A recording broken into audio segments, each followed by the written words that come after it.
now well into their 70s, Doctors Campbell and Esselstyn are both vital and active. They also continue to spread their message. If you carefully look at our school children, already the arteries to their brain, the carotid artery, is getting some intimal medial thickening. Dr. Esselstyn lectures about his research all over the United States and abroad. His wife, Ann, frequently accompanies him to help counsel patients and to demonstrate the preparation of plant-based foods. Dr. Esselstyn is also director of the Cardiovascular Disease Prevention and Reversal Program at the Cleveland Clinic's Wellness Institute. Like Dr. Esselstyn, Dr. Campbell continues to lecture throughout America and beyond. Dr. Campbell, you believe that even if animal-based proteins, meat, dairy, etc., are free from contamination, you don't think people should eat them? No, I don't. I think the closer we get to a plant-based diet, I should say a whole foods plant-based diet, the healthier we're going to be for all of us.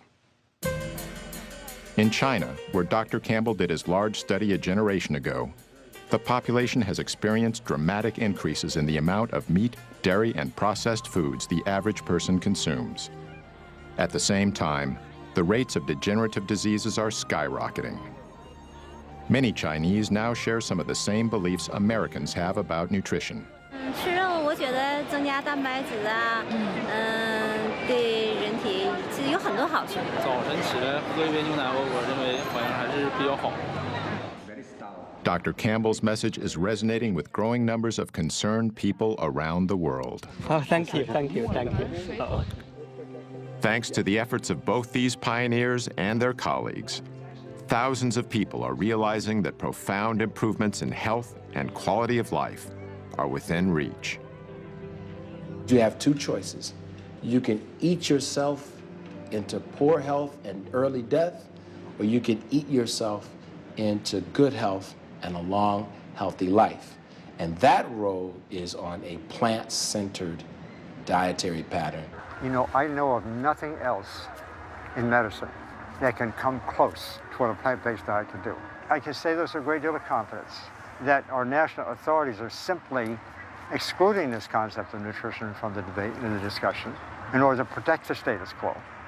In theory, if everyone were to adopt this, I really believe we could cut healthcare costs by 70 to 80%. That's amazing.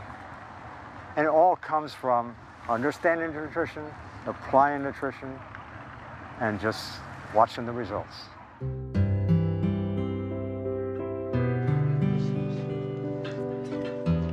The greatest gift that you could possibly give to yourself and your family, not only those in your generation, but your children and your grandchildren, if you can make them be aware of the incredible power that resides within each of them to avoid life's most poignantly tragic and painful events.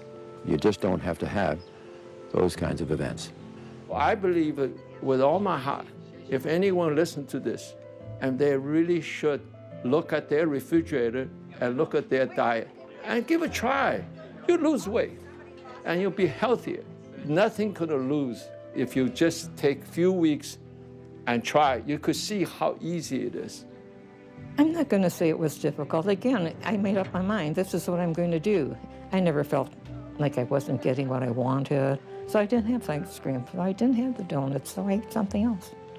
I can thank them in every way I can think possible, and my doctor, especially Matt, when they just can't understand what it's done to change my life. And it really has, not just mine, my family's, everybody's. It gives me shivers talking about it because it's so serious. It's a life-changing experience. You can be in control. And I stress this because there's so many things going on in my life that I'm not in control of.